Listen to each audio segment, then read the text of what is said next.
on you, Seal. Ready? You guys ready? Yes. We all rise for the pledge. Allegiance to the flag of the United States of America and to the republic for which it stands, one nation, under God, indivisible, with liberty and justice for all.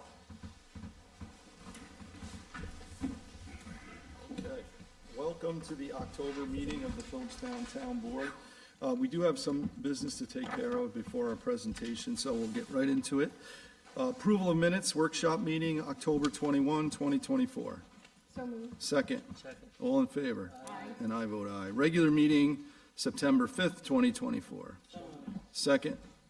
All in favor? Aye. And I vote aye. Workshop meeting, September 12th. Second. All in favor? Aye. And I vote aye. Conservation Board.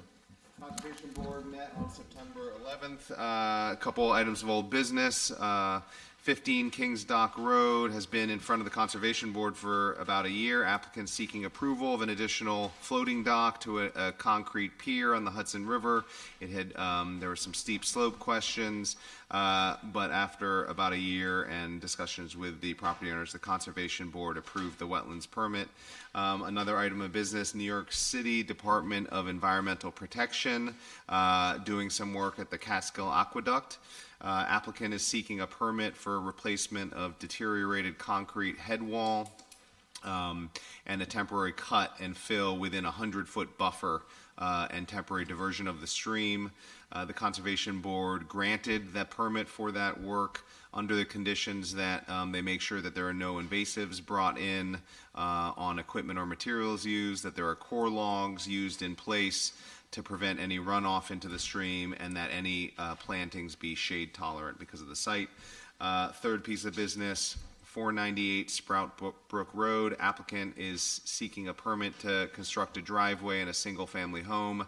The Conservation Board and the Building Department had issued a stop work order because the property owner had gone ahead and done some work and used fill without a permit. The Conservation Board had asked the property owner to conduct soil tests on the fill that was used. The owner has done that, given them back to the Conservation Board. So as long as those soil tests check out, the Conservation Board will give the okay to Greg Warner and the code enforcement to lift that stop work order. One last item of new business, 90 Steuben Road. The applicant is seeking a permit to replace and enlarge an existing deck that is near a pond. Conservation Board is planning a site visit. The next Conservation Board meeting is Tuesday, this upcoming Tuesday, October 8th at 7:30 p.m. Thank you, and my thanks to the Conservation Board and Max for overseeing that. Thank you. Recreation. Good evening. The Recreation Commission met last Tuesday, September 24th, and is well into the full lineup of programs ranging from youth sports to senior art and fitness classes. The before and after care school programs and the preschool programs are all in action. In addition, there are numerous fitness classes available for adults and also writing classes this season. Seniors will be traveling to Villa Roma for Oktoberfest in mid-October, and the senior holiday luncheon will be scheduled for Wednesday, November 20th. This year, the Rec Center is partnering with the Putnam Highlands Audubon Society to offer a bird walk at Quarry Pond on Saturday, October 19th. Additional events this month include Trunk or Treat on October 25th, which is another partnership with our local fire district and emergency medical services. The Philipstown, Friends of Philipstown Recreation Castle to River Run is October 20th, and they are looking for volunteers, so anyone who would like to volunteer, please contact the Rec Center. The next meeting of the Philipstown Recreation is October 29th. We did say farewell to an esteemed member of the commission, Ben Che, and we'd like to thank him for his service to the Recreation Commission, and there is a vacancy. Yes, there's going to be two, correct? Lydia. I think we have to fill another, vacancy that occurred this year. Right, okay. Thank you. Thank you to the Rec Department. Philipstown Hub, that's you too. Sure. The Philipstown Hub Annual 5K and Family Fun Run occurred on Saturday, September 28th. Thank you to the community for your support, and the Hub wants to send special thanks to the Philipstown Town Board, law enforcement, and the emergency service teams for helping to make the event a wonderful success. Councilman Flaherty and I did participate, and we did not come in last, so I'm happy to report. The Hub was recently granted a sponsorship award from the New York Presbyterian in support of community programs at the 5 Stone Street location, as well as the new site in the upcoming fiscal year. I know we're all very excited about that. And the Hub's initial request was accepted, and they are sending a full proposal to the community foundations of the Hudson Valley to support an upgrade in technology at the new space on Route 9. The Hub will be present at the Modern Makers Market the first weekend in October, and the next Board of Directors meeting of the Hub is Wednesday, October 9th. The Hub will hold 2 peer support groups in October.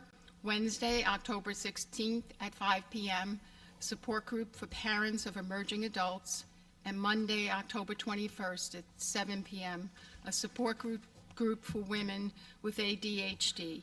In addition, the Hub is planning a Halloween craft making and candy event for children on Monday, October 28th from 4 to 5 p.m. There are a lot of cases that were handled by the Hub over the past few months.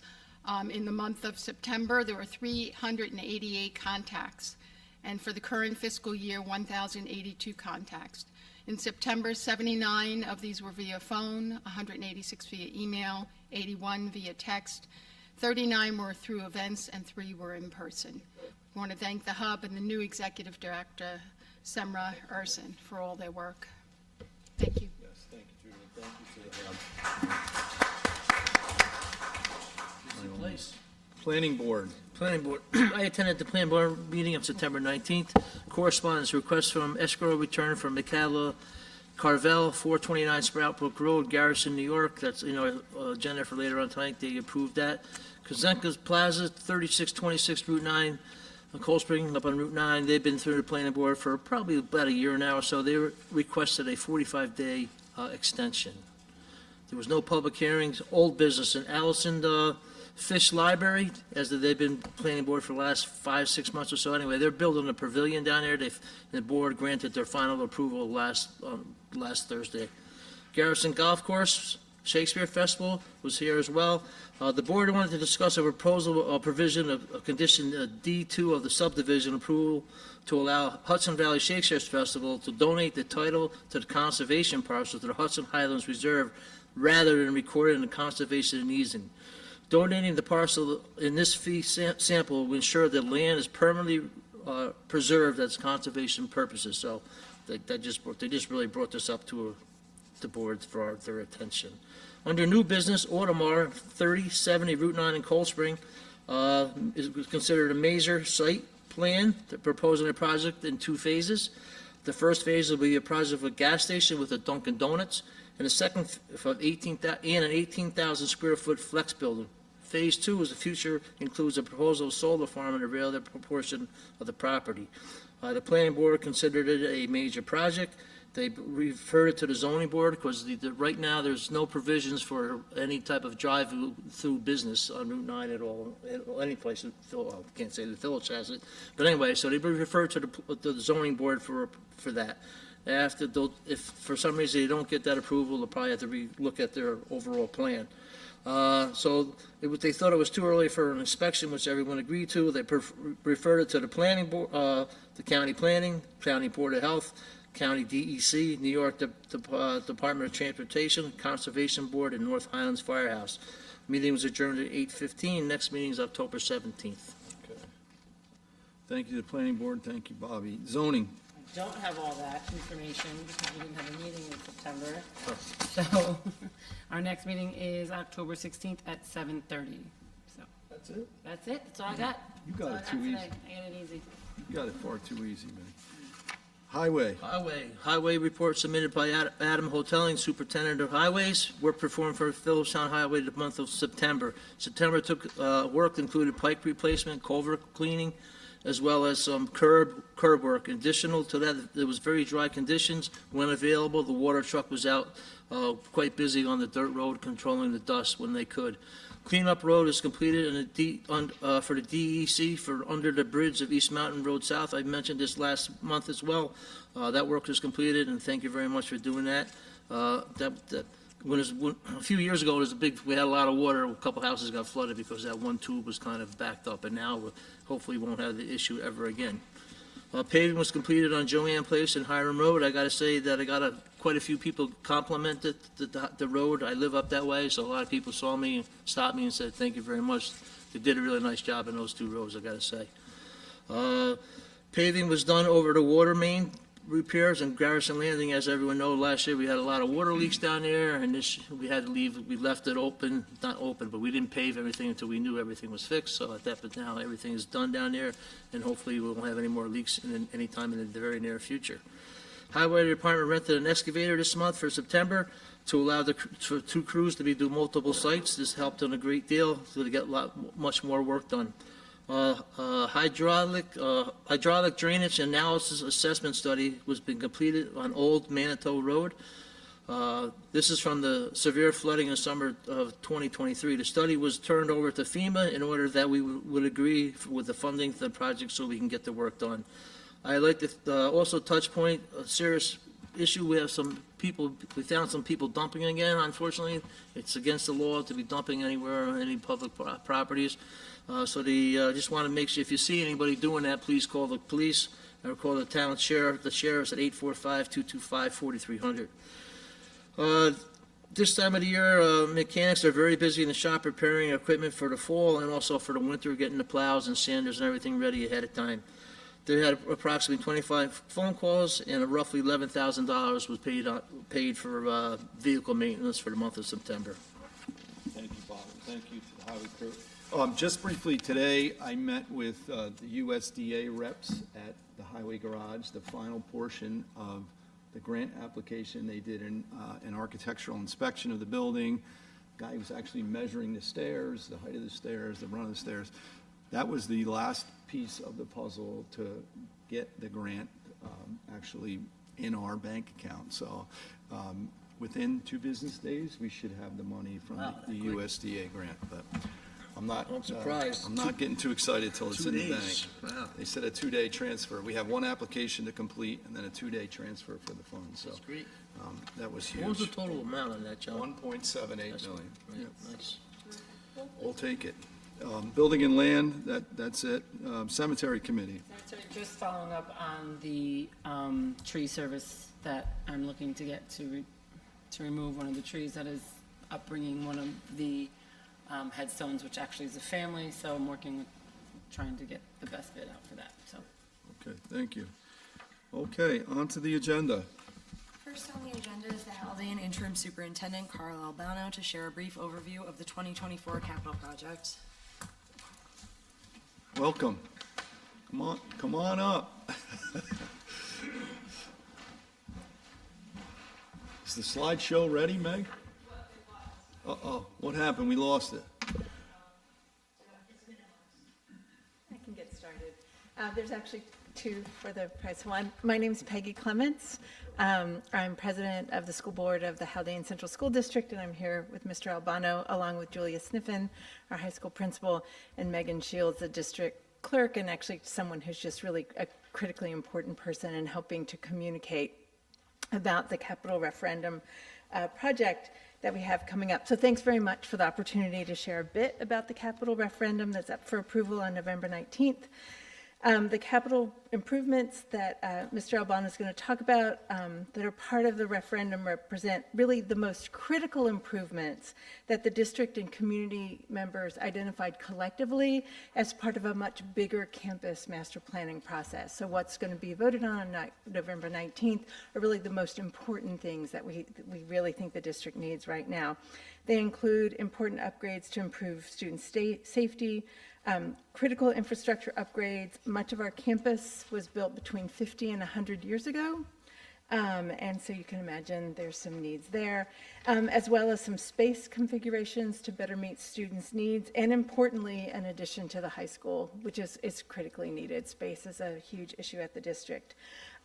We're here as part of as broad an effort as we can conduct to let the community know about the capital referendum, what's in it, to make sure people know that we want to be answering people's questions, either now and over the next 6 weeks. And again, thanks very much for this opportunity. Yeah, and here's the Thank you, details. Peggy. Yeah. Okay, to give you a bit more detail, the slide that is showing basically has the capital project divided up into 3 different categories. First, safety and site work.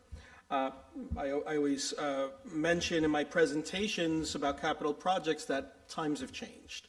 When I started in education, security vestibules, and some of the safety precautions that we need today that are absolutely necessary due to so many frequent school violence occurrences just didn't exist 20 years ago. You just didn't think about it. But things like safety vestibules, where when visitors walk in, they are stopped before entering the building and they are cleared, are absolutely essential. So in safety and security, we have safety cameras. We will have a new intercom system because the current one is reaching end of life. It's even difficult to get parts for it. That's how old it is. Also, phones in every single classroom throughout the district, and a number of site work enhancements. Right now, we have buses, we have parent drop-offs, we have visitors, and we have students walking between buildings quite frequently. And there's a very unhealthy mix, and there are some safety concerns there. So this will address that and do some extensive site work that will make our campus much safer. For infrastructure, we have, as Peggy mentioned, the original building was built in 1936. And some of the electrical is original, so there are upgrades there. Restrooms are original. We need to bring them up to ADA compliance, and they're just in need of upgrades and renovations. Also, the fire alarm system, the carbon monoxide system, very old, close to end of life. These are essential to operating a school. If they fail, you have to close school. Then on the programmatic side, we do have some exciting enhancements. One is an addition to the high school, which I will get into in a moment, but also a renovation of student support suites and administrative offices and conference space. Many people don't know this, but there is not one conference room in our high school. So meeting with parents and collaborative meetings between staff members is just really challenging. The next slide, we could advance, shows renderings of the high school and the new addition, which is on the right-hand side. It is a 2-story addition. You can see that the architecture will match the original high school building, which opened in 2005. If we could advance to the next slide. We have a rendering of the high school security vestibule. So again, people would enter the building. You see that window where we would have a security greeter person who would check ID, clear the person before allowing them to enter into the main building. Next slide. This is floor plans for the 2-story addition on the high school. Basically, on the left-hand side, you see the first floor. There's some furniture. It may not be exactly how the final furniture looks, but just to give you an idea of capacity, it could hold all of our high school students if we needed to have a school-wide event, which we do frequently. Also, in the orange shaded area, those are student support services, everything from psychology, guidance counselor, social worker, things such as that, with conference space and space for private and confidential meetings. Opposite of that, towards the top of the page, shows a STEAM lab. This is something new and innovative. It's divided up into a couple of portions, one where there would be collaboration and design for STEAM projects, and then there would be another side where we would have some equipment, potentially CNC machines, wood carving machines, so that the students could actually create and see their design and ideas actually take shape in real form. On the right-hand side is the second floor. There are 4 classrooms there, which the objective, well, there are 5, but let me talk about 4 academic classrooms. The objective there is, right now we have 4 foreign language classes in the Maple Merit building, which which was built in the 1800s. And it is just not conducive to learning. There are beams and obstructing children's view for, to the smart board. Collaboration is hard. The classes, they're really tight in that space. It's just not designed for instruction. So the idea is to take the 4 foreign language classes and relocate them to the main building. Also, those teachers, those students feel isolated, obviously being separate from the main school. And, it makes collaboration and things such as that difficult. So this would bring them back to the main building in new, appropriately sized classrooms. Also, the top right-hand corner shows an art room. Currently, the art room is in the main building. It's very difficult for students that may have one period of art from the high school. They have to walk across the campus and then to the far end of the building. And that art room is undersized, and it makes it very difficult for a lot of exciting projects that high school level students should be doing. If you could advance, please. This is just a closer look at what we're going to call the Student Center. It's the largest room. It'll be a place, again, where all of our high school students could gather. We don't have a cafeteria in the high school, so students tend to eat outside, weather permitting, and we do have a beautiful campus, so that's not so terrible. But when the weather is bad through the winter months, they are eating in hallways, in classrooms, wherever teachers are not teaching, sometimes on stairwells. So it is a real challenge. They do go down. We do have lunch in the main building, but again, it's difficult when weather is bad for students to cross the campus like that. This would enable them to have lunch, but it will be much more than a lunchroom. We think it'll be utilized morning, noon, and evening.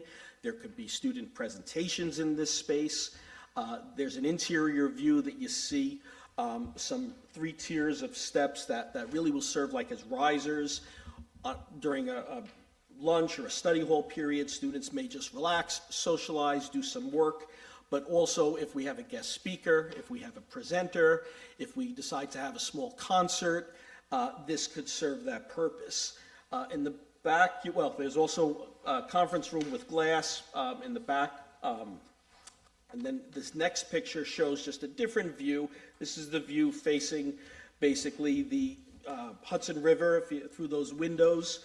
And you can see we have furniture. This may not be the furniture that we select, but we do envision a variety of furniture, soft furniture, some high top, some traditional seating, and everything we would like furniture to be movable, so it can be completely rearranged. If we wanted to have our board meetings, this could happen here. If the PTA wanted to have an executive board meeting or a general meeting, we see that happening here. If there's an art exhibit, so many things. The possibilities are really endless, and the staff and the faculty is getting very excited about the prospect of having a space like that. Next slide shows just a closer view of that STEAM Innovation Lab. Our admin team and teachers are already doing a lot of research, and they're very excited about the interior design of this space. If you could go ahead one more. This shows you what it potentially could look like, the interior, just to give you an idea.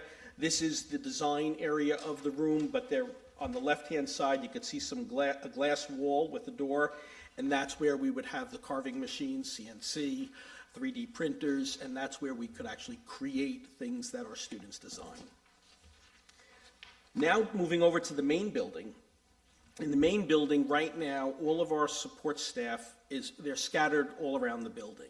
They're actually in rooms that were previously restrooms, that were converted to small offices. There are no windows, and they're all dispersed in different areas, and that is far from ideal. We have a very, very competent support staff, but they have difficulty collaborating because they're in all different places. So best practice is to have them together in a space where they could collaborate and support children and families and other staff members. So this gives you an overview. This is the front of the building. There also would be the middle yellow area would be an interior security vestibule, very similar to what you saw earlier at the high school level. If you advance one more, this shows you all of our support services. So this is a social worker, a psychologist, a counselor, ENL teachers, a behaviorist, and also speech therapist, two small rooms for our speech therapy sessions. Then if you advance one more, which right there, on the opposite side, there is a conference room. Again, conference space is just really non-existent at this point, so that enables us to have up to 12 people, committee on special education meeting, small faculty meeting, grade level meetings, things such as that. Then we will have a newer nurse's office, that's kind of like in pink shaded, and then there are new bathrooms that will be renovated, ADA compliant, and this will really enhance the overall quality of the collaboration of our staff and the services that we can deliver to students. All the newly renovated spaces I will mention will have new HVAC. Earlier, when they were doing a master plan, there was some talk about HVAC for the entire school district, but we held on that. Right now with this project, the spaces we renovate will have new HVAC. It'll meet all the new fresh air requirements, but for the entire district, we're doing an energy efficiency study. It's going to take about 16 weeks through NYSERDA, and once we learn more about that, that may be a future conversation about geothermal and other options for the entire district, and also researching what incentives are out there. This last rendering shows site work. Again, I said earlier that right now we have some concerns about students walking when cars are dropping off the children and then leaving the campus, and buses also moving in and out. So we plan to redesign it. We only have one rendering because we're actually doing a little bit more detailed work with our architects and project manager, but we'll have a little more detail on that over the next 3 or 4 weeks. If you could advance to the last slide, the financials, the cost. So the project is $28,359,000. The tax impact that we anticipate is 2.53% per year for 3 consecutive years. The project we anticipate will take probably 3 to 4 years from start to finish if it's approved on November 19th. So the borrowing would happen in stages. What we're hopeful about is, the Federal Reserve has lowered interest rates just this past month. They're projecting that they're going to continue to do that if inflation stays low. So this rate could potentially come down as we get closer to the vote. Sometimes the Fed makes its decision, and then the trickle-down effect takes some time into the bond market, the mortgage market, that type of thing. But we're hopeful. We think in the future this would go lower, and we're not too concerned that it would increase. And with that, last slide, just a reminder, the vote is set for Tuesday, November 19th. It is in the Haldane Elementary School Library, just where we have our budget votes.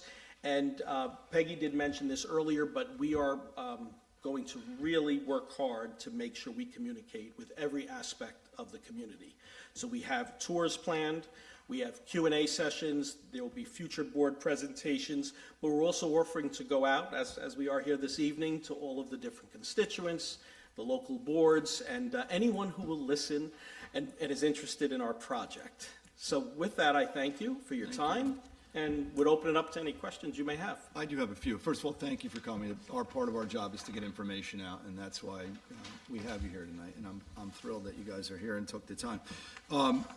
My question, I have two actually. The Mabel Merritt Building, are you repurposing the Mabel Merritt Building since the classrooms are coming out?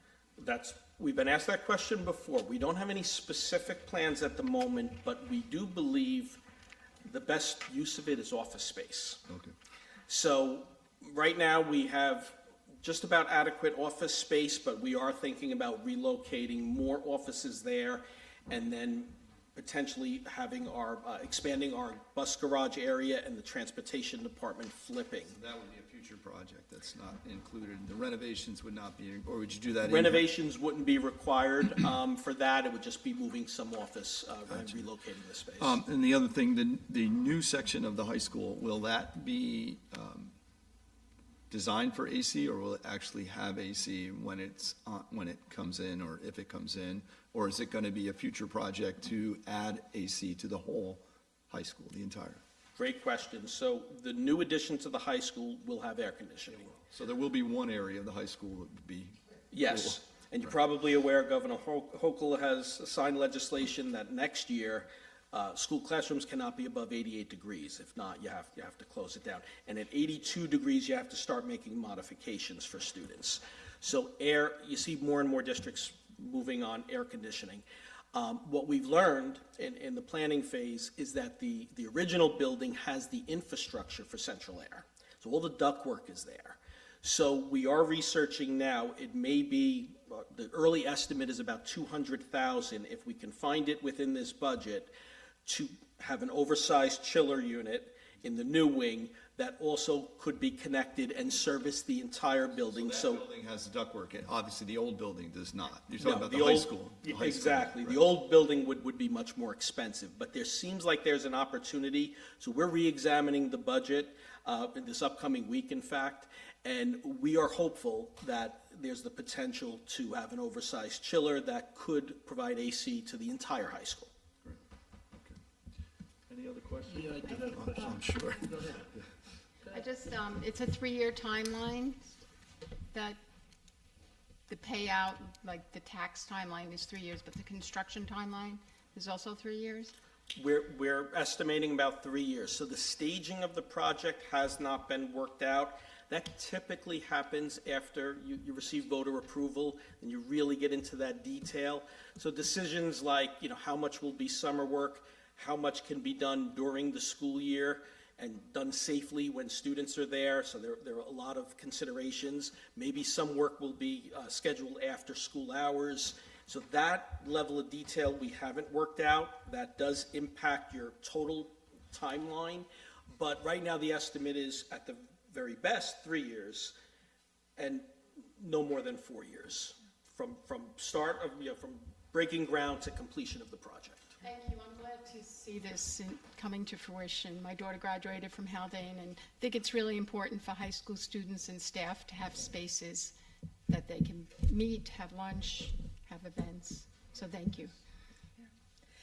Just one thing about the cost. So we're asking, the district would be increasing taxes as we needed the money, right? So it's going to take a while to get the plans approved for the addition, right? But in the meantime, there's a lot of the work that's in the referendum that we didn't focus on, that, phones, replacing fire, alarms, things like that, that we can start right away, right? So we'd be asking for the money from the public, we're not asking for it, but raising taxes as we needed it, right? So it's not until a couple of years in that you really are starting with a major construction, and then that's why we're rolling out the tax increase over 3 years.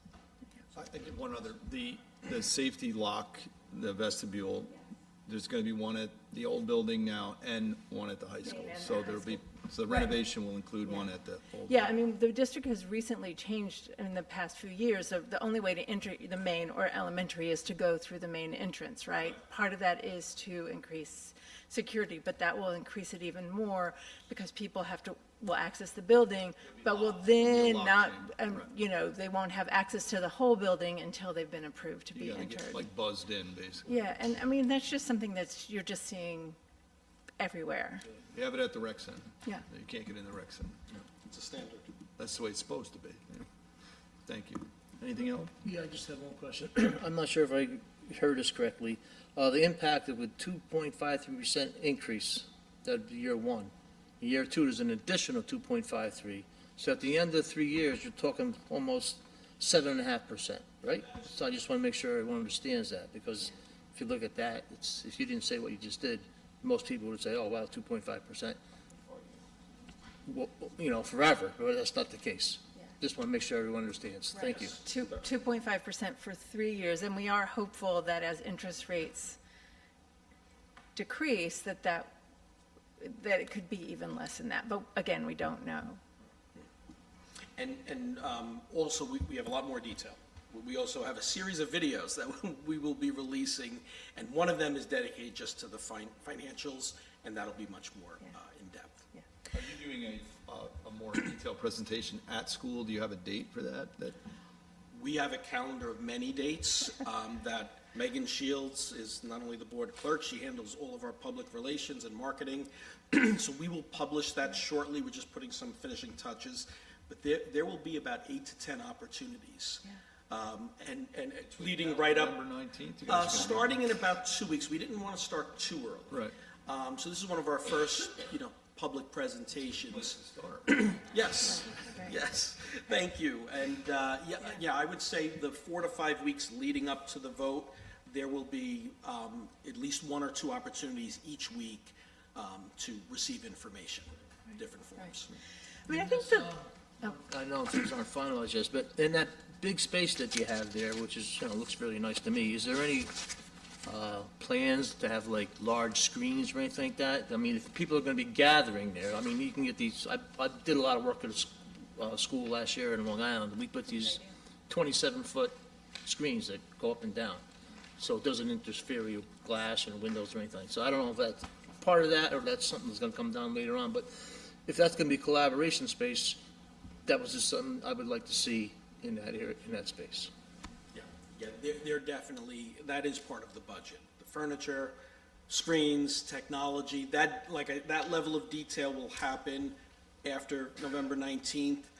This was just to give an idea of what that space could look like in the scale, but absolutely, we plan on having celebrations and presentations. It will be, I think, a space that's utilized morning, noon, and night, like I said earlier. Thank you. Anything else? Yes, good, good. Thank you so much. Thanks for Appreciate it.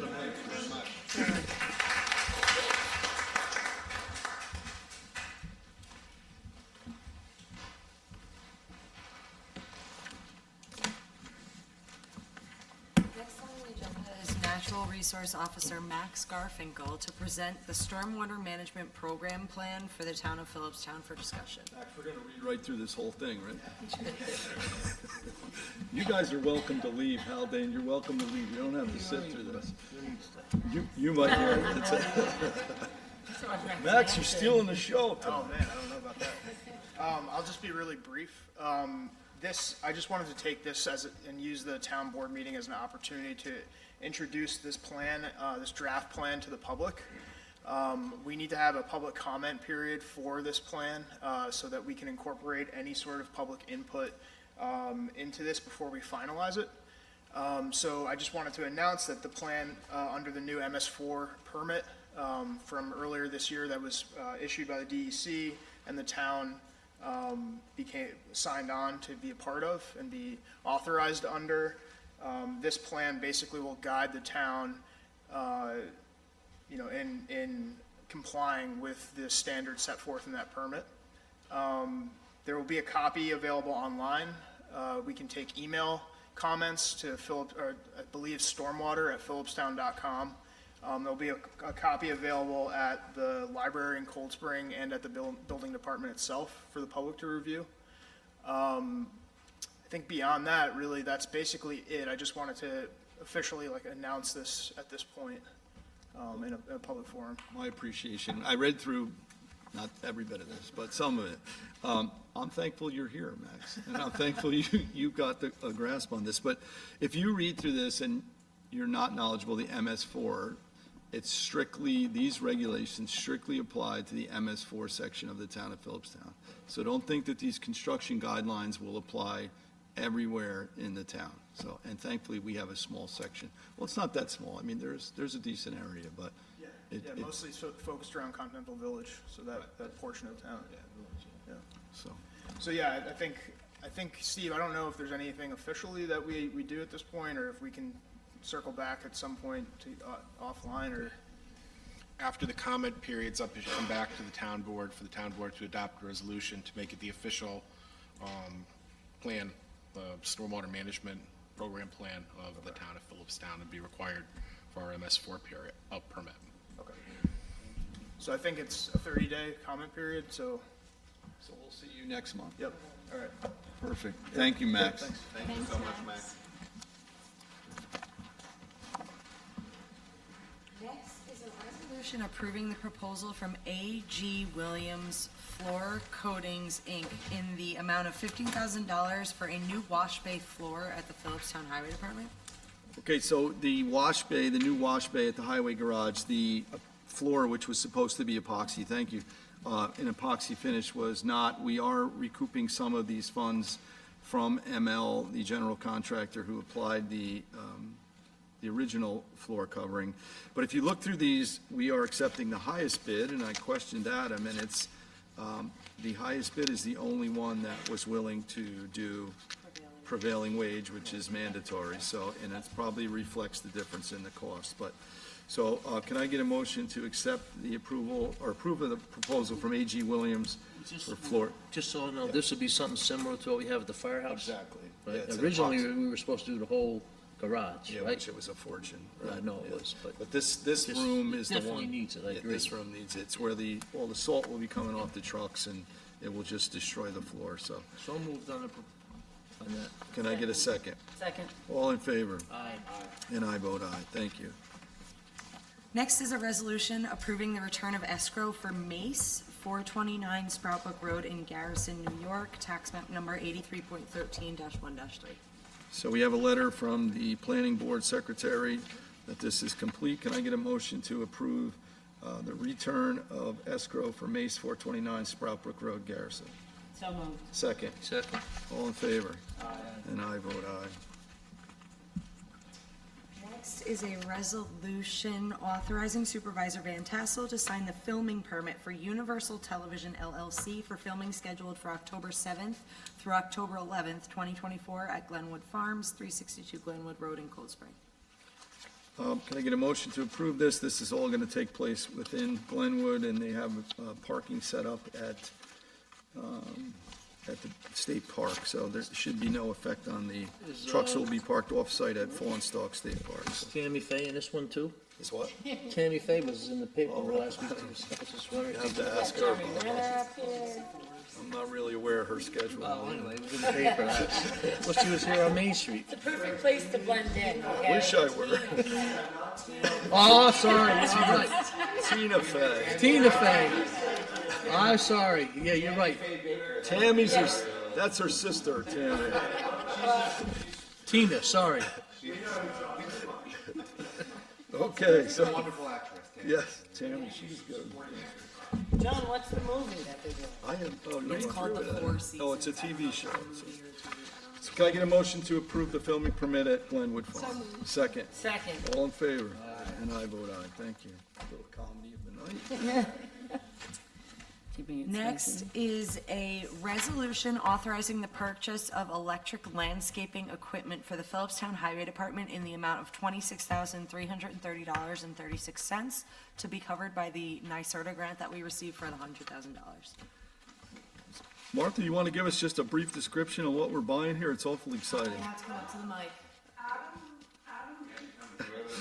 Martha, this is not. Come on, you're a regular, Martha. I mean, You know the routine. done this before. The Highway Department requested a beautiful new ride-on-the-back mower, which comprises most of the cost of this equipment, but they also wanted to try out a few electric blowers and trimmers and things. So that's what we're getting. Everything's electric powered. That's Everything is battery electric. Thank you. And this is all coming out of, not our bank account, it's all NYSERDA. And it's, this is state bid, so we are covered on that. So can I get a motion approving the purchase of the electric landscape equipment for Philipstown Highway Department out of the NYSERDA grant for $26,330.36? Second. Second. All in favor? I never imagined we'd be buying electric equipment for the highway crew. but Here we are. And someday we'll have an electric plow truck. We will. It's a good price.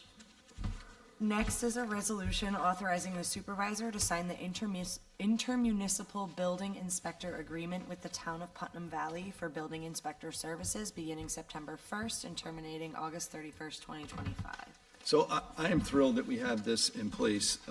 I actually had a discussion with Supervisor Anabi from Putnam Valley. We are both in the same boat looking for a part-time building inspector. Neither one of us have had the ability to find one. So this is phase one of it. We've already utilized it we had a situation on Labor Day weekend. It was like Friday night of Labor Day weekend. Greg was away, and we needed a last-minute inspection on a Friday afternoon. I called, don't tell Steve, but it wasn't in place yet. They sent the building inspector over, and we had a proper inspection of a facility that really needed it, because the next day there was a wedding going to happen there, and I wanted to make sure it was a safe environment. So it was taken care of. So my thanks to the Putnam Valley building inspector and the town board and Supervisor Anabi. So this will enable, if there's a fire, we need a building inspector, a situation like we had, that we can call on their building inspector and they can call on Greg. So it's a great step. It's a step in the right direction. Part two of this is we are looking at hiring one full-time person that we can share between the two towns. Neither of us need or can afford a second full-time person, so we are looking to share services with Putnam Valley on this. We still have to work out the budget agreement and how the benefits and all of that will happen, but I'm confident. It's been very cooperative working with Putnam Valley, and I appreciate it. So my thanks to them and to their building inspector and their department. So could I get a motion to approve the intermunicipal building agreement with the town of Putnam Valley for building inspection services? I'm not, John, I'm sorry. I'm sorry. But it's October, and this agreement starts in September. It was signed by Valley in August, so it's fine to approve it. I think the thing to do is, and I don't want to be too technical here, but you approve it nunc-pro-tunc, so that it's effective as of September, even though September's gone. It sounds like you were doing work under it anyway already, but I don't want to know about that. So just motion would be to approve it Safe wedding, let's put it that way. nunc-pro-tunc, and then you'll fill in the date at the beginning, make it August 23rd, and you can have the resolution date in here, being October, it doesn't matter because it's approved nunc-pro-tunc. Do you I follow? can explain the delay too, because they addressed the letter to 238 Main Street and it got returned because it wasn't the PO box. We need to put a mailbox on this building. It was also addressed to you, so it ended up on your desk instead of mine. No, it didn't come. It was returned, and then How did we get it? Jackie called me and said, the letter got returned. Are you guys not at 238 Main Street? I said, no, we have a PO box. So we need to update that, but I know it's gonna. I'm sorry, John. In terms of the resolution, on the last line after inspector services, Yep. just caret in the words nunc-pro-tunc, and then you're good to go. So can we adopt this resolution, nunc-pro-tunc? Can I get a motion? Second. Second. All in favor? Aye. And I vote aye. Thank you. Next is the discussion of the proposed draft local law entitled "A Local Law to Enact a Comprehensive Solar Energy Policy."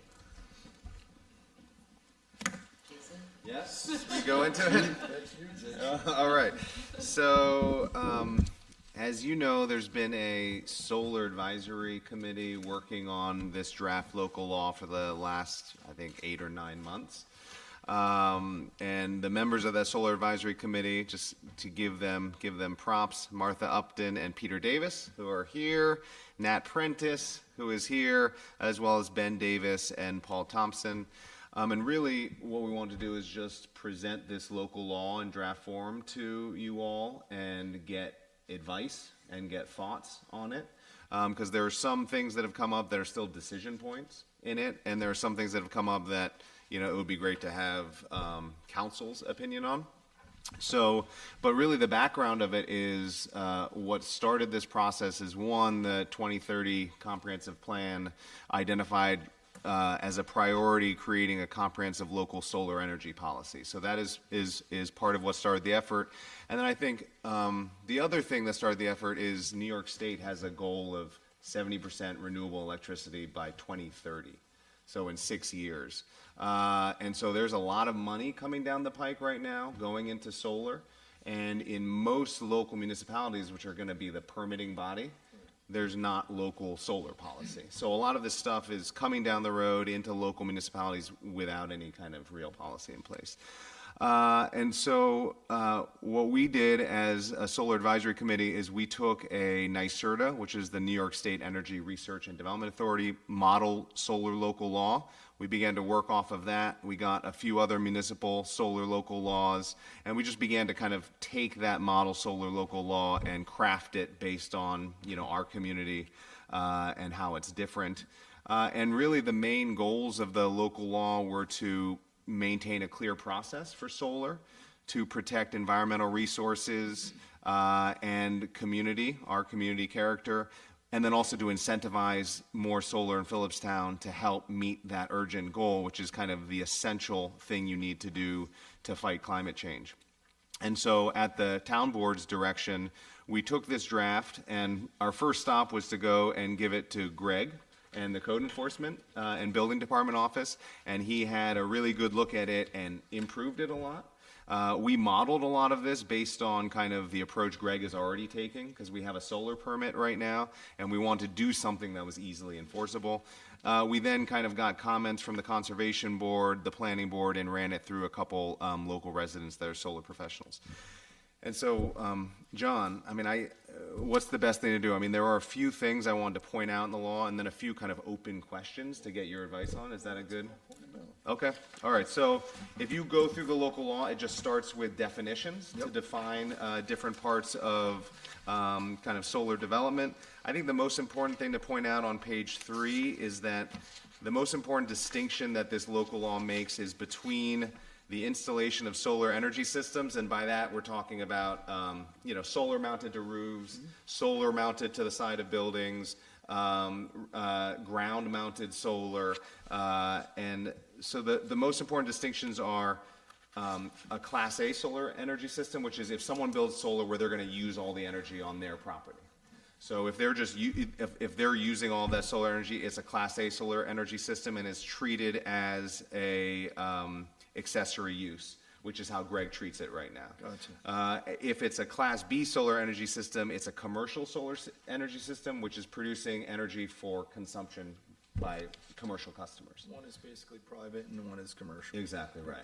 Exactly right. So that's the main distinction this makes. And then a couple things, if you go to, I didn't have any page numbers on this, so sorry about that. Section 5, these are just questions. Anybody can, answer them, have thoughts on them. Steve, in the future, may be great to get advice. So section 5, there's a section that says, all Class A solar energy systems shall be permitted in all zoning districts. So those are just solar energy systems where the property owner is going to use all the energy coming off the system. The Conservation Board pointed out that the maximum footprint because basically if it's an accessory use, you just go to the accessory use table. The maximum footprint for accessory use is 200,000 square foot in terms of footprint in the OC zoning district, office, commercial, industrial. I think it's 200,000. If we go to the back, see if you go to the very back and the dimension table for the zoning district, the maximum footprint in square feet for non-residential structures, that bottom line, and you go across, and we're imagining that, this is because Greg is saying, okay, treat it as an accessory use. If you're building a ground-mounted solar system, this is kind of what our zoning says. In office, in OCs. In OC, Okay. which we were surprised by, 200,000.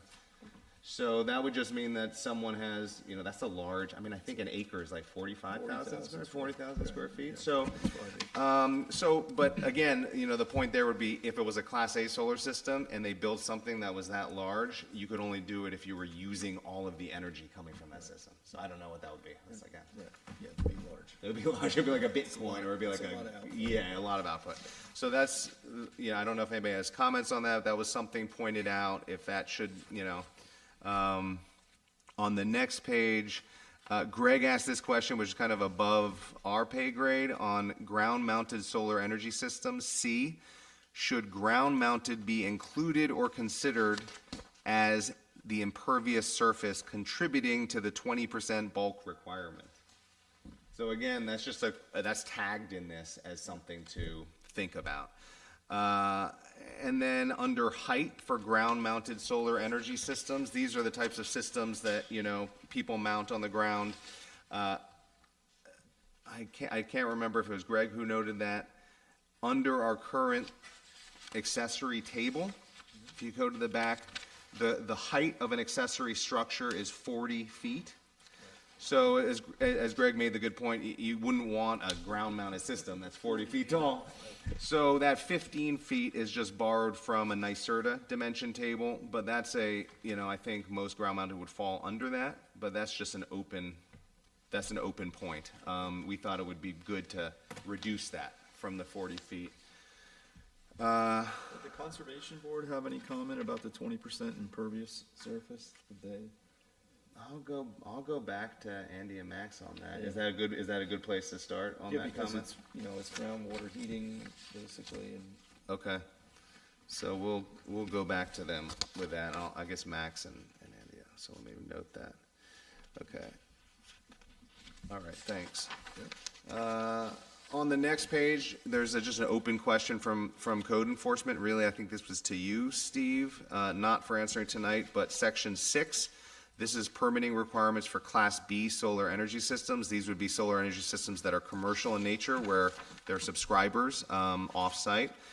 That all Class B ground-mounted solar energy systems are considered a commercial use and shall be permitted in all zoning districts and shall be subject to site plan and special permit approval. So really the idea here is if someone's building a commercial solar system, they have to go through a more stringent process. They have to give a full site plan.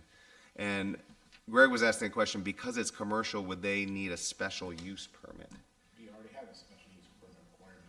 All right, so that is the right thing to do then. Well, I don't know if it's the right thing to do or not. I don't know if it's the right thing to do or not. Do you really want to have commercial solar, these would be like, solar panel farms in every district in the town of Philipstown? You wouldn't want one next to your house for sure. So, making it subject to special use would.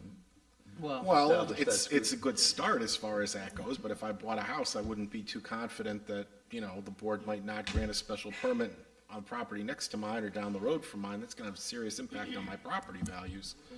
So you might wanna think about limiting it to. Zoning areas where. it would Yeah, make sense. Exactly, take a look at what areas in the town are appropriate For the for it. You could even commercial do an overlay district if you wanted to. Yeah, that might be another thought. Or would you put some sort of size limitation on? Well, okay, so you probably wouldn't want to do that. So an overlay district or identify Or zone. select zoning districts that it would be acceptable. Yeah, they couldn't put it, we would, right, the way I read this, you could put that in residential right now. Okay, so we'll take that back, thank you. And then, there's a question on standards and screening and visibility at the bottom of that section 6 page, and I think there needs some more thinking here, but, Conservation Board pointed out that for these commercial systems, and it's similar to the point that you all just made, for example, in the scenic overlay district, or in the protected ridgeline district. And I think we had the conversation that protected ridgelines probably doesn't make sense, but the problem with the scenic overlay district is it includes most of the roads. Right, it's a lot. It's a lot, so if you were trying to get to, and most of the roads are where the lines run. Right. So it'd have to be some thinking about, maybe they are buried underground, but there's an open question, there. On the next page, and we're almost done here, for those of you who don't find solar super fun, these sorts of laws. Oh, dinky, good, you're loving it, okay. So I think this is just an important part. On the next page, under 4 community benefits, a couple things to point out here on this page. One, chopping down tons and tons of trees to put in solar doesn't make sense, so we have put in language that says if you are going to remove a certain amount of trees or trees of a certain size, they must be approved under code enforcement, and I think that's a really good step forward for local solar policy. And number 4 is community benefits. So this is really pushing, I think, the community forward. It's saying that if there's any commercial energy system in Philipstown, the developer must demonstrate plans to target the community solar subscriptions and any electricity bill savings to Town of Philipstown residents, particularly low and moderate income households. So it's really saying if commercial is going to get built in our community, they have to show plans that they're gonna subscribe town residents. Exactly, exactly. And I think that, I think the last, let's see, we're going to the section 11. This is the last thing, and really, we would appreciate any ideas that, John, you have, other board members. So the last section is, okay, so we've kind of done our best in trying to think through protecting environmental resources. We've done our best in creating some clear policy. How do you incentivize solar in Philipstown? And so the three things we thought of, but we would love anybody else's ideas, because really it's kind of thinking about like, how can you use planning board processes or other processes to incentivize? And the first is solar ready zone, and there's a point that Greg made that I did not know. When the town adopted the New York Stretch Energy Code, which is a more energy efficient building code, that code includes that, and I'll just read it, a solar ready zone within our current code that we adopted, that this board adopted in 2022, requires owners to provide designated roof space for future photovoltaics or solar thermal systems on buildings that are 5 stories or less and oriented between 110 and 270 degrees of true north. So I guess they're saying if you're building, make it ready. Yeah, make it ready. And that's already our current code. I don't know how many owners or planning board or conservation board knows that. And our current code, which is kind of a step beyond most communities, says that you got to have your electrical system ready to accept it as well. So that's just that's more of just making sure that that's being followed, I guess. The B was a solar tax abatement program. The town already does this, so this is more just making people aware of it, that the town of Philipstown allows property owners to file for a tax abatement for putting solar on their homes. And this was a note to Steve. In 2023, New York City established a solar tax abatement program for the city, which allows local residents to get property tax abatements if they put solar on. But I think from reading it that the state had to allow them to do that. I would think so, yeah. Okay, so that was an open question for you. Can a local municipality do that? You have to get even as authorizing legislation from Albany. from Albany? Okay, all right. And then the last is the Conservation Board, and then if anybody has other thoughts to investigate, that's probably the most important thing. The Conservation Board, as everybody knows, they hear cases if anybody's gonna build within a wetland buffer or near a water course, and I sit on those meetings every month, and what they'll do is, okay, can you move your house as much out of the buffer as possible? If you do, how do you mitigate that? Plant some natives. So this is really just saying, if to allow the installation of solar on a roof as a considered mitigation by the Conservation Board. Like a bargaining chip. Exactly. Like adding it to like plant some natives, like, okay, well, if you put solar on the house. Exactly. And so that's just a thought process of how to incentivize it. And that's as far as we got. So that's a lot, but in terms of yeah. I appreciate it, all of you. Of course, the Solar Advisory Committee's been having lots of fun writing this. They're very, So what do you, there is a few questions that need to be answered, and Steve would need to review it. We should probably revisit it again next month, and then, Steve, you have some. I reviewed it for this meeting. There's a lot of really good things in here, and it's certainly something the board should pursue, but there are some things that I think need to be modified as far as the draft goes. I'd like to have a conference with, a phone call with Jason, maybe bring in Greg, maybe bring in Ron, and just go over the draft and, kind of line by line, talk about, well, this is good, this maybe needs a little work, that type of thing, and then we could bring it back. I think next month's a reasonable target. I don't see why it couldn't be done within the next 30 days. If there are, There's no rush, I don't think. all right, this is- well then, if not October, November, but I mean, certainly within the near future, we'll be able to bring this back. Let's get it. So if that's okay with the board, Yeah, it works for me. that's great, that's great, thank you. Thank I'll you. reach out to you and set something. Like for town buildings, to incentivize having all of our town, as a town board, Well, buildings. the rec center has it. Because there's a new discussion about the rehearsal space for the rec center. I think I did give them they did a presentation at the Rec Commission That about, does have solar. I've that seen will it. have solar, Yes, that it plan, does. that's Yeah, great. if that- Oh, that building they want to build? Yes. The Depot And Theater. gave them off his contact information because it's part of the town, so. It will. Also, the highway department roof is gonna have solar soon. It will. Yeah. Yes. That was designed originally for it as well, so, yep, And we got that potato farm there, we can change that to a solar farm. yep. All righty, thank you so much. Thank you. Thank you. What's left, Tara? So, next on the agenda is scheduling workshops. It is budget season, do not shoot the messenger, please. So, right now, you guys scheduled, if you remember at the September meeting, we have the zoning change committee, kickoff meeting, which will be October 23rd at 7:30. That is gonna be in the conference room downstairs, because there is already court going on up here. And then the regular monthly meeting for November is November 7th. Budget workshops, this year, we are going to do them all in one night, again, because of scheduling and room issues.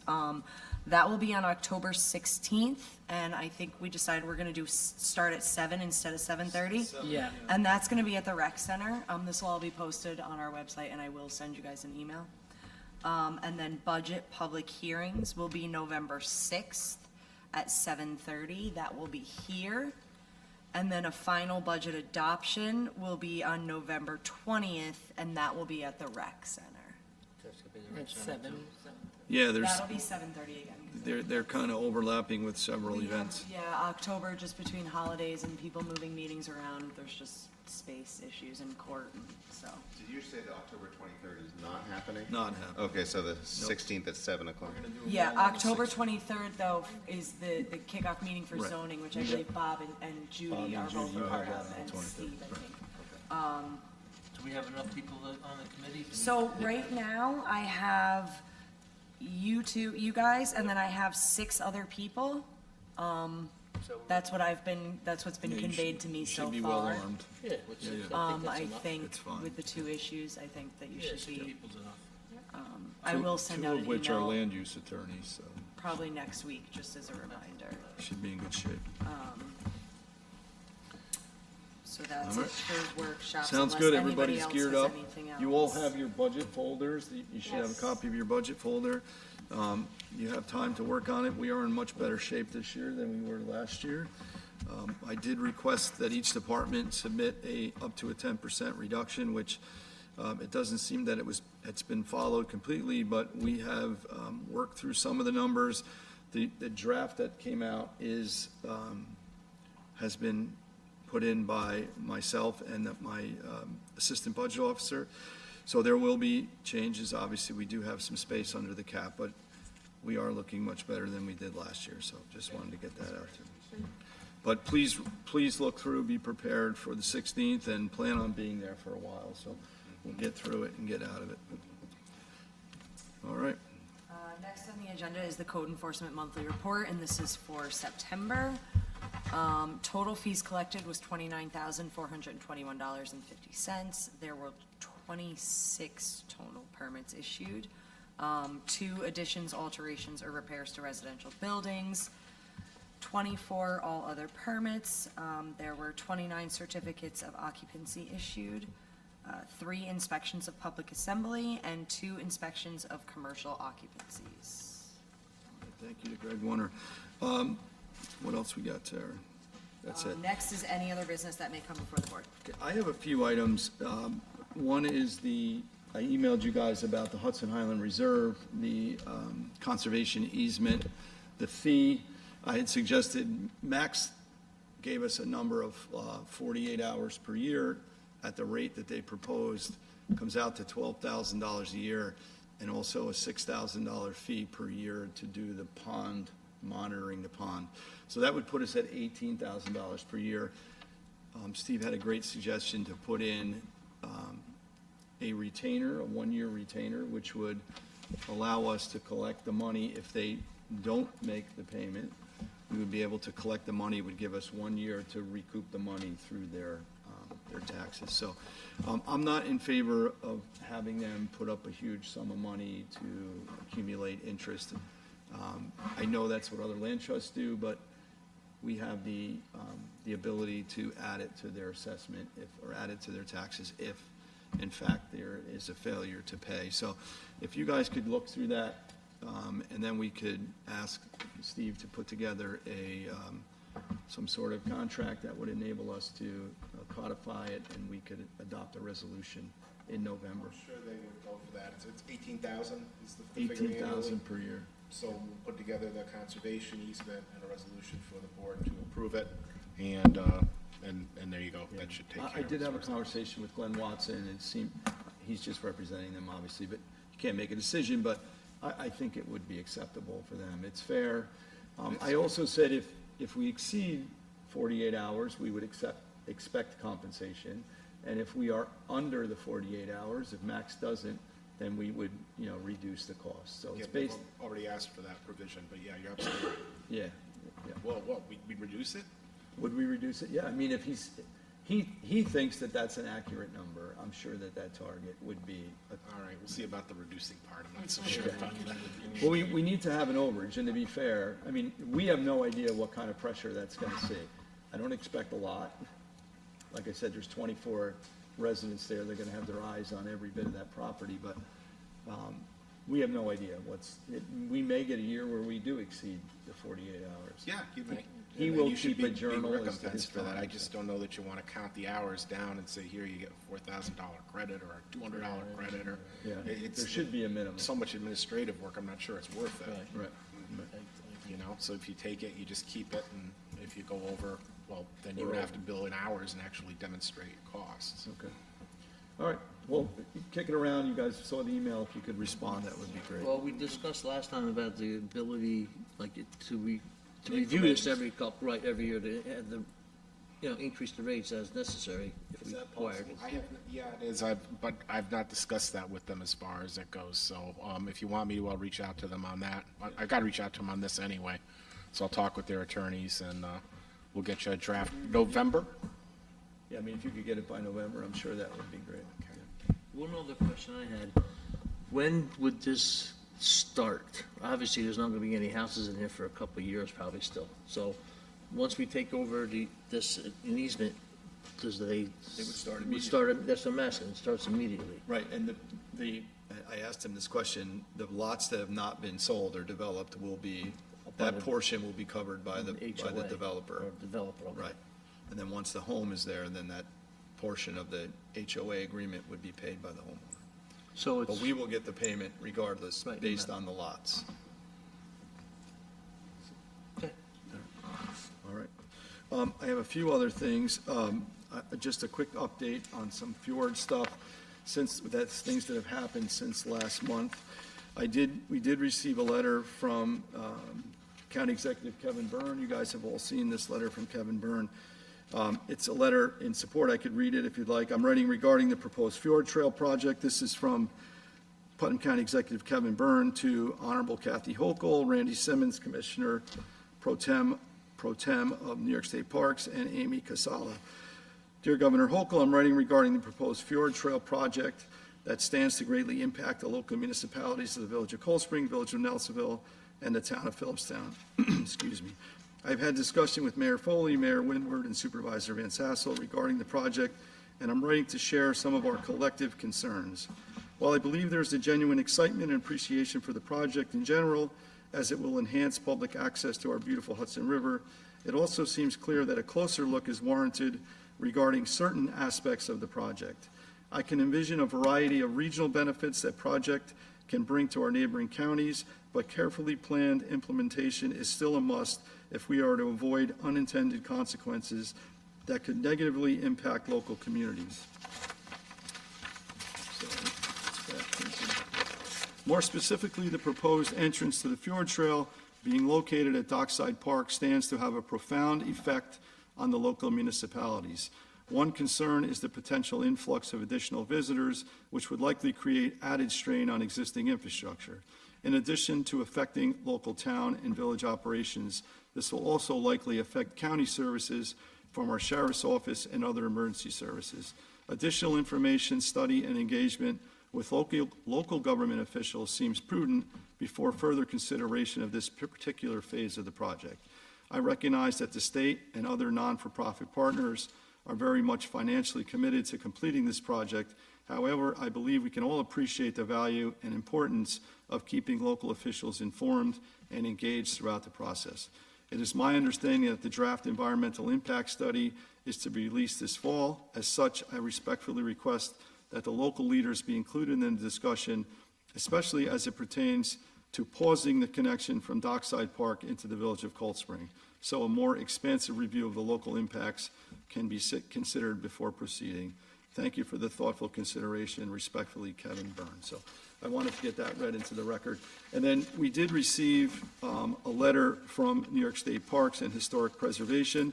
This was addressed to Congressman Mike Lawler, State Senator Rob Rollison, Assembly Member Dana Levenberg, Putnam County Executive Kevin Byrne, Putnam County Legislator Nancy Montgomery, Mayor Kathleen Foley, Mayor Lee Coriaca, City of Beacon, Mayor Chris Winward, Supervisor Ozzie Albra, Town of Fishkill, and Supervisor John Van Tassel. This is from the Randy Simmons, Commissioner Pro Tem. Subject, Hudson Highland Fjord Trail elected officials update. As an elected official representing the Hudson Highland Fjord Trail community, your involvement and insight are invaluable to the successful development of these projects. I would like to personally meet with you to discuss the current status, upcoming milestones, and role of the Office of Parks, Recreation, and Historic Preservation with these projects. During this meeting, I'll provide a high-level overview of the Breakneck Bridge construction project, which is set to begin later this year, and share details about the forthcoming release of the draft Generic Environmental Impact Study, DGIS, for Fjord Trail, which includes the portion from Little Stony Point and Dockside Park and beyond. This is a key opportunity for you to ask questions and offer input on how we can work together to ensure the project's overall success. Join me for this discussion with Tom Alworth, Executive Deputy Commissioner, Linda Cooper, Taconic Region Director, Ron Roush, Deputy Commissioner, Environmental Stewardship, and Megan Fitzgerald, Deputy Commissioner. So this will be taking place October 29th at the Hubbard Lodge here in Cold Springs, or the town of Philipstown. So we did have a Zoom meeting with Congressman Lawler. He will be attending if it's possible. He does have a baby due that day, but he's going to make every attempt to be there. I'm quite sure the rest of the list of people will be in attendance, so I will be there representing the town of Philipstown. Will other legislators, since they have county legislators and congressional legislators and other legislators there, state legislators, the town council, we're legislators, so we can attend, I assume. The invite came from them. They invited. Sure. I don't know. It wasn't to the town board. It was to the executive officers of these communities. But we can reach Yeah, out to them. we can ask. By all Okay. means. By all means. And one other part of it, I did meet with actually myself, Mayor Foley, Mayor Winward, met with Assembly Member Dana Levenberg on Tuesday. We met at Dockside and we walked the proposed entrance at Dockside. I wanted an opportunity to give her a clearer vision of that spot and our feelings as to the park starting there, or the base of the park, or the hub of the park starting at Dockside. So we have not received any response from Assemblywoman Levenberg as of yet, but I was happy to have been able to get her to tour the place. So that's all I have on Fjord. I did have one other thing. Oh, that other thing was the highway garage, which I did discuss. And you also all saw the email that went back and forth with myself and the supervisor of the town of Kent in reference to the Kent Ambulance Corps. So on October 1, the town of Kent, actually it was Kent Fire Department, who provided ambulance service for Kent, went out of service. They just closed their door. So I got a call from the captain of Philipstown Ambulance. He said, all of a sudden, we're getting dispatched to Kent again. I called over there. Their ambulance has been taken out. So they're in a process of forming a municipal ambulance service for the town of Kent. But from October 1, they're anticipating going in service November 1. There was no plan to provide ambulance service to their town. So I called to the Bureau of Emergency Services. I spoke to the EMS director. The EMS director told me that they were given clear guidelines as to how this process was to take place. And from my knowledge, it doesn't seem as to have happened. So I did get a response from the county, or the town attorney, to which I responded to. They hope to be online by November 1. I don't feel it's the town of Philipstown's responsibility to provide ambulance service to the town of Kent. I heard our ambulance go today to Horton Town Hill Road, which was a 31-minute response from here to there. So I'm concerned about the burden that it's placing on our emergency services, which we fund, and they're busy, and we're coming into the tourist season where we're going to see even more people. So that was one concern. My other concern is for the residents of the town of Kent who are waiting for an ambulance to come from surrounding communities. So I brought it to the attention of the Emergency Services Department and the supervisor of the town of Kent. The Bureau of Emergency Services is there is one BLS ambulance that the county provides to the county. They are going to locate that in the town of Kent starting tomorrow morning, but it's 8 a.m. to 8 p.m. After 8 p.m., there's still no plan in place to provide emergency services to Kent. The fire they do not have ambulance service. In the note from the town attorney, she said that 75% of their calls were already being covered by mutual aid. So they didn't, but I think it's a huge difference to have no service versus 75%, which is unacceptable. As a supervisor, your job is to ensure public safety to the best of your ability, and I don't think that was taken care of. And I would never restrict us from going, and I fully participate, our services fully participate in the mutual aid plan, but the mutual aid plan is in place for when a service has exceeded its ability, and then your surrounding communities would provide service. That's not what's happening here. They're just relying on somebody else to do it. So I will continue the conversation with the town of Kent tomorrow and the Bureau of Emergency Services. So this ambulance they're gonna provide from the county starting, you said tomorrow. Putnam County is Yeah, providing right, the exactly. Now, BLS are unit. they gonna take calls, say they're sitting there, they don't have a call, and it's in Kent, and they have another call someplace else, they're gonna take, obviously they're It gonna all have to handle depends it. on where, if they're available, that the unit is going to be stationed in somewhere within the town of Kent, which required approval by the Kent Fire Chief. So that was taken care of this afternoon. They will be stationed somewhere within, I just got this information before, they will be stationed somewhere in Kent to respond there. So what happens is they dispatch the mutual aid departments, which would be the 3 surrounding communities. Our staff is paid, so our staff signs on the air immediately, so they're assigned their job. So that's why our ambulance seems to be covering a majority of it. But this ambulance will be there, so they will sign on and hopefully be assigned the responsibility to take the call. Whether they're called elsewhere in the county, that's always a possibility. That's what I'm trying to. But at least we have Actually, something in place. They're not actually gonna be dedicated just to the town of Kent. No, That's what I'm no, trying to nor is say. any other service dedicated. Like, we have to respond per the mutual aid plan to other communities, which we're happy to. Most of it, a lot of times it's reciprocal. Sure. We get it back. But we do and our ambulance corps do a damn good job of getting ambulances on the street. So my hat goes off to them, and we need to work with them to make sure that they're not overburdened. So, and covering somebody else is not our responsibility. We don't need to be in the business of providing ambulance service to anybody else. So that was really hard to understand, but it's what happened. So it's where we are. That's it for me. I've had enough. When is the sweet potato harvest? Oh, it's this Saturday, but they have more They volunteers. got more than people than they need. They had to shut it down. That's great. Yeah, they had to shut down the And it's registry. supposed, it's just starting with, it did sign up, it's not starting till noon time now. Originally, it was supposed to Yes. start around 9, but now it's noon. That's something for Steve. We have something for you, Steve, about Garrison Landing. I don't know if you saw my email about. No, I can't say it, John. I'm sorry. Okay, we'll get it. We'll get that information. I just wanted to remind you. Steve? Yeah, we have a copy. Yeah. Anything else from the board? Just reminding people to get their flu shots and COVID shots. It's that time of year. So it's a public health announcement. And it seems to be running rampant. And it's out there. And COVID is still with us, unfortunately. I think it's here to stay.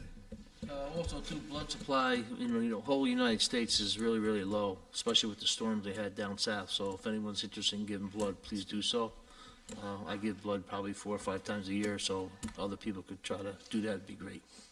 Thank you, Bob. Judy, Putnam County Health people are giving flu shots at the Garrison Firehouse on whatever the night is. Yes, October 9th? yes. Great. Thank you. Do you have to pre-register? Or do you just walk in? Trust me, I Well, you know. know. No, Trust me, now, I you know. cannot just turn up. You could probably get away with it. I bet. There's they there's a thing free? on our board downstairs. It's the health department, I would Yeah. assume. Call on the audience. Yes, come on up, Dinky. Do we have a Met score? 0-0. 0-0. 0-0.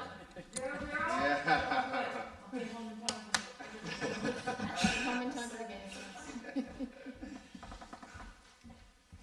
I'm probably not going to be able to hear you with the mask, but I'm going to do my best. Okay, can you hear me? I got you. Thank you. All right. Number one, I want to give a shout out to Cecily Hall. Not only has she taken over as the head of the Philipstown Rec, but she continues to teach her fantastic classes, and I am one of her clients in one of those classes, so woo-hoo. You're a beneficiary of I'm a Cecil? beneficiary, There you go. yes, of her fabulous teaching. Okay. Highway Department, is there a paving schedule? I am not 100% aware of that, but we can certainly find out from Adam where we stand. They have been really busy with doing repair work on the roads from the storms. They are behind schedule with the capital projects. I'm hoping that they're going to get more of it done before the cold weather, before the end of the paving season. But that, I am not 100% sure, but we can find out for you without a doubt.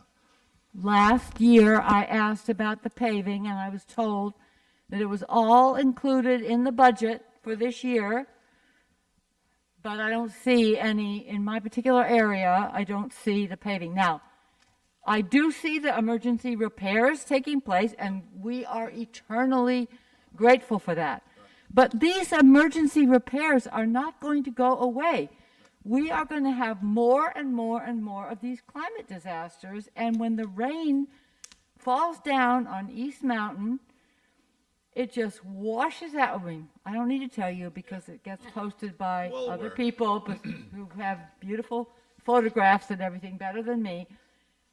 We need to know for sure. I mean, we need be told it's either not going to happen or it is going to happen. There's still some issues in that section because of a FEMA project that has to be completed prior to paving. So that still may hold that project A up. FEMA project? Yes, where we had a huge washout from another storm, that there's a culvert that needs to be replaced.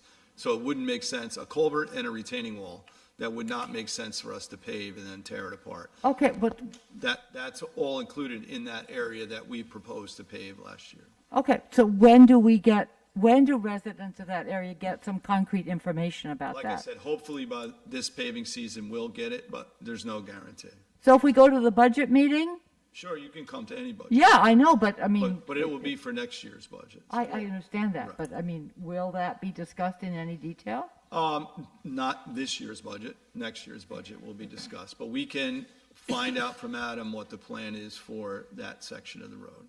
I'm not 100% sure where we stand with the FEMA project, but it wouldn't make sense for us to pave over something that needs. Okay, I'll find out more about the FEMA project.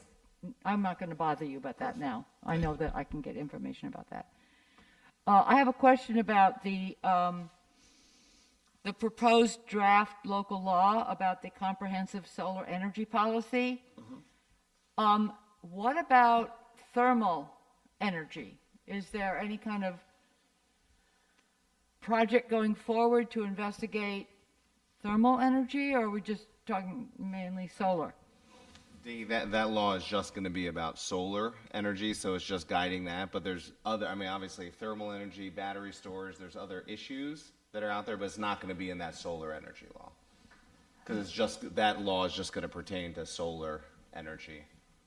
Okay, so how would one go about proposing the investigation of thermal a thermal You energy should talk to policy. that man right there, Nat Prentice, who Okay, always Nat. identifies priorities for the comprehensive plan. And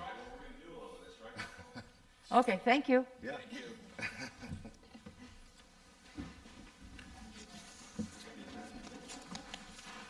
Anything else from the audience? Yes, come on up.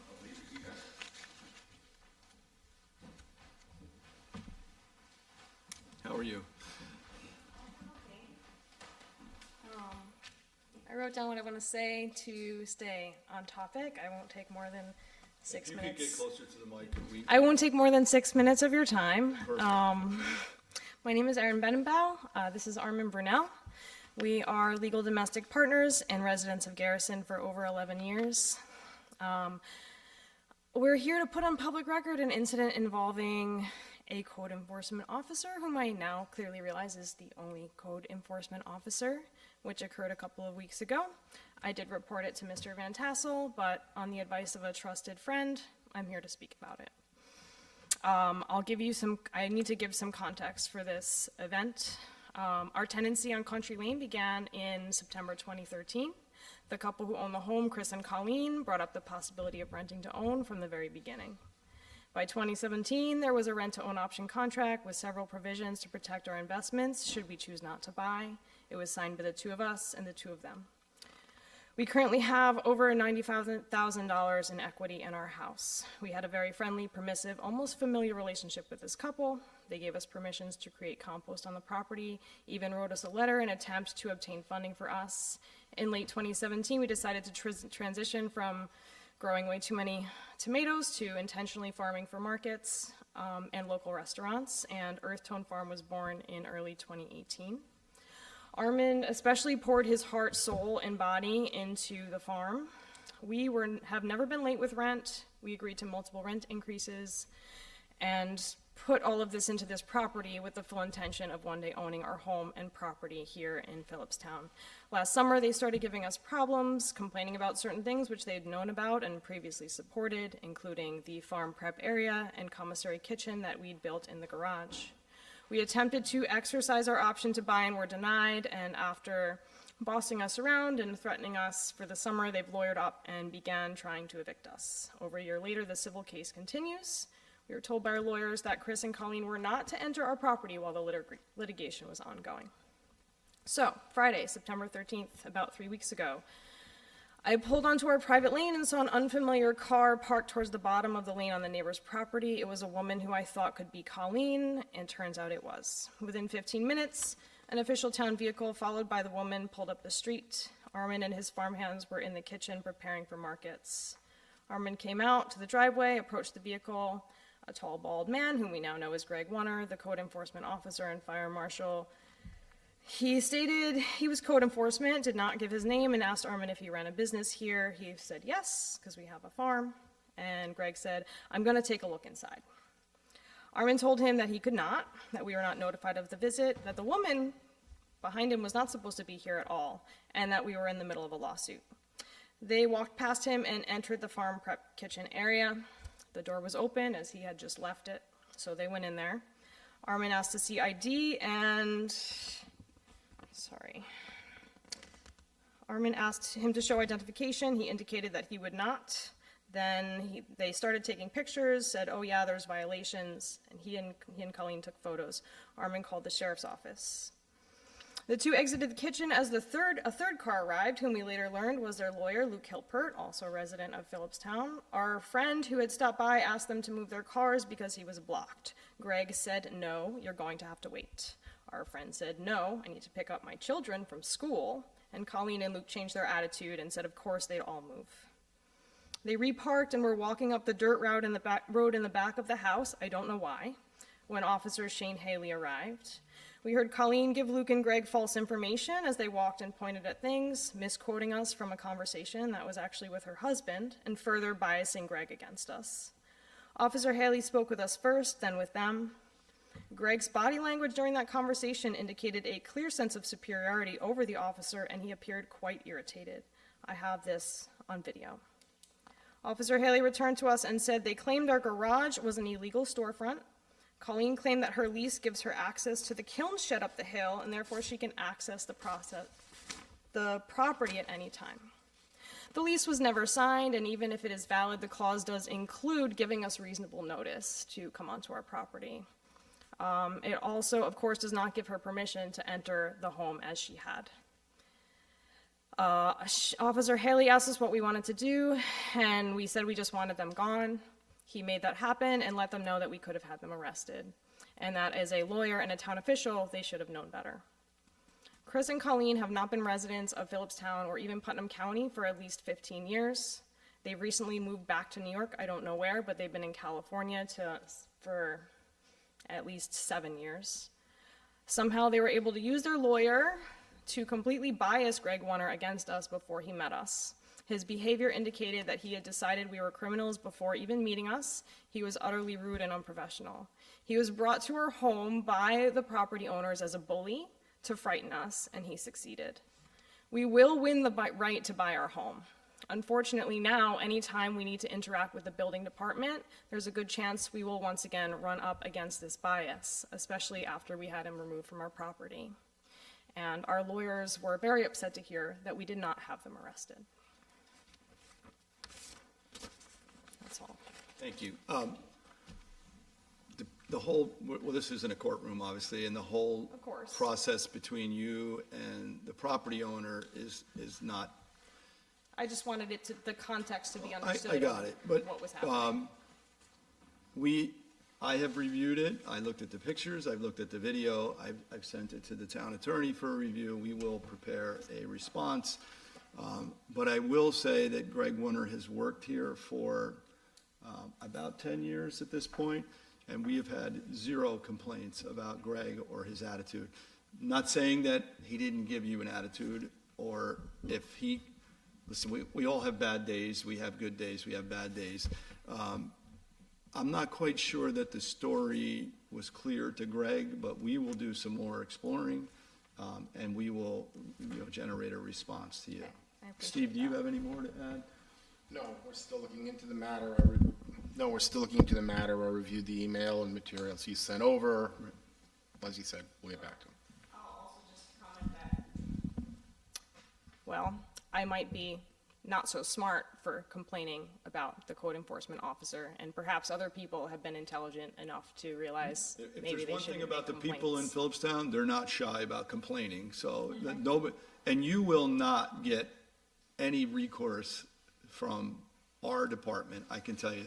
We are in a business to serve the public, and he is a public servant. So if there will be, if you buy the house, if you end up with that house, if you have an inspection, trust me, there will be no recourse towards you. That's not the way he works, that's not the way the town of Philipstown would work. I will guarantee you that. If I have to come with him myself, there will be no attitude towards you. I appreciate that, and that's partially why I wanted to come here and just explain the context of the situation. There's a whole lot to this situation that, again, we're not part of, Yeah. but the part that is my responsibility or our responsibility is Greg Warner as a public servant. And like I said, he's got a damn good track record for this town.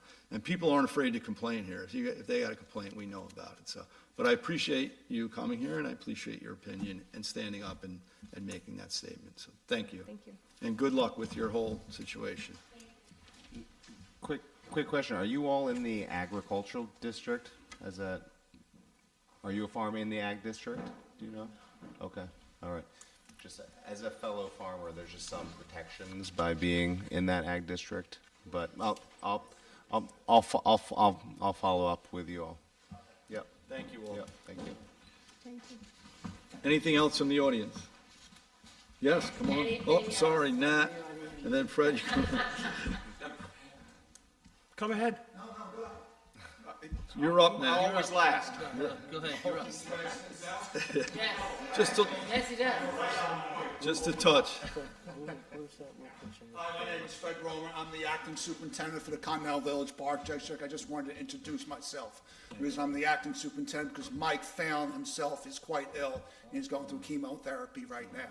So he's doing well. I just saw him the other day. He's actually holding his own. So, but I'm here on his strong guy. behalf. Thank you. I just wanted to thank John for hooking me up with Max last week. we had a couple issues. One, we were approved for the CREST grant, which we're going through right now for our playground for the Continental Village Park District, which hasn't been done in 30 years. And Max was down last week to take a look at our lake. Our lake is filling up with silt from obviously the roads and the past storms over the last 10 years plus. And he's come down with some ideas, and we're trying to figure out how to fix this lake. It's really bad. Just for instance, we pulled out 3 tires, office furniture, bottles, plywood, 2x4s, you name it, was in that lake, and we pulled it out because right now our lake is under construction at the dam end of it by Cortland, the town of Cortland, which hopefully be repaired and fixed at the end of this month. They've been kind of dragging along, but I have it open right now, so we're able to get inside the lake, pretty much drain down and pull a lot of stuff out.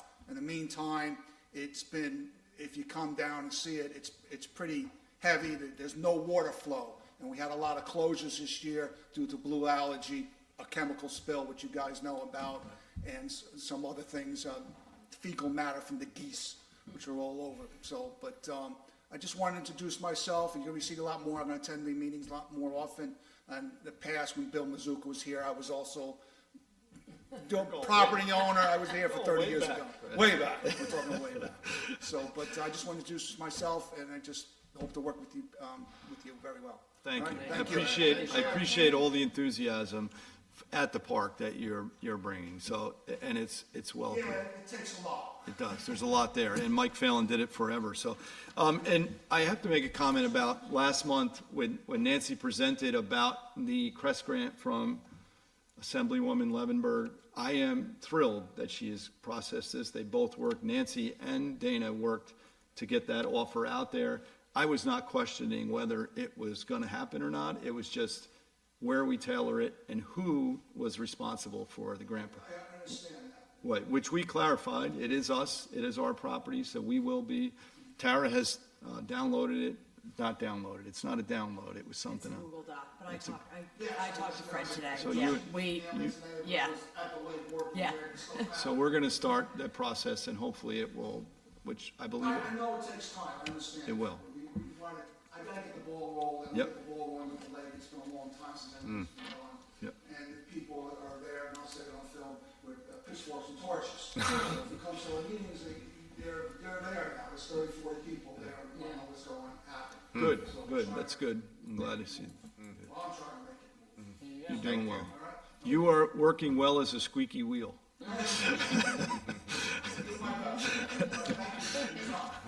We're hoping to get some oil too. Thank you, Fred. Nat, you're up. You got your exercise getting up and down tonight.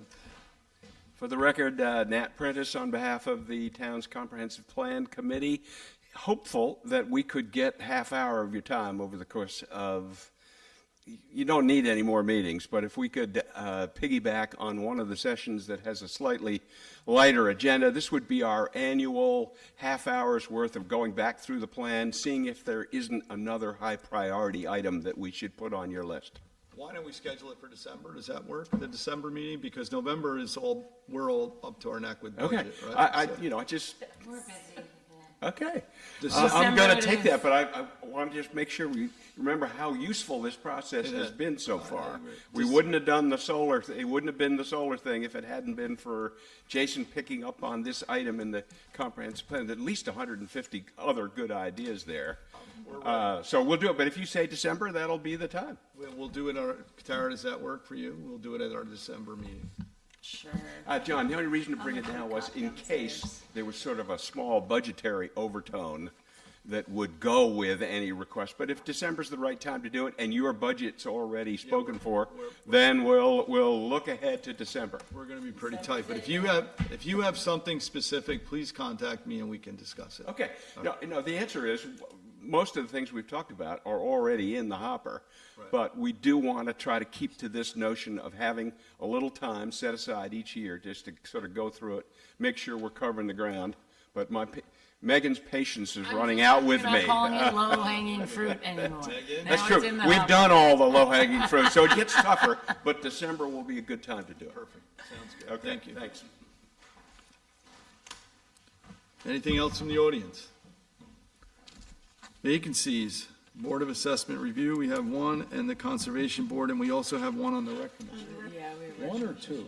One, I thought. I'm only aware of one on the Rec Commission. Yeah, just. So we filled Lydia's, I thought we were, Lydia was last year, she's. Yeah, that was filled. Oh, Yeah. Lauren filled Lydia. Yeah, we only have one right So now. there's only the one. So there's one on the Rec Commission. And that's being advertised, is it? Yes, I mean, we can just, we'll do just a running advertisement for these positions. No, last time we had a planning board open, we had quite a few applicants. Yeah, it was like 9 of them. Yeah, so is there any of those people Well, we maybe could- interested in We possibly could looking certainly at the check it out. conservation I board? think that's where Lauren came from. I think she interviewed for that, but yeah. So, yeah, we could go through those resumes, but if you're out there and you're interested in the recreation program, now's the time to sign up. Or the Conservation Board, or the Board of Assessment Review. Or the Board of Assessment Review, or the Conservation Board, but if you have young kids, that's what we're looking for the Rec Commission, so. It's an important part of the town's function in the Rec Department. So, approval of vouchers, general, So moved. second. Second. All in favor? And I vote aye. Highway, So moved. second. Second, All in favor? And I vote aye. Continental Village Park District, So moved. second. Second. All in favor? And I vote aye. Continental Village Water District, So moved. second. Second. All in favor? And I vote aye. Motion to adjourn. so moved. Thank you. Thank you all. That was a long one. We got a lot done.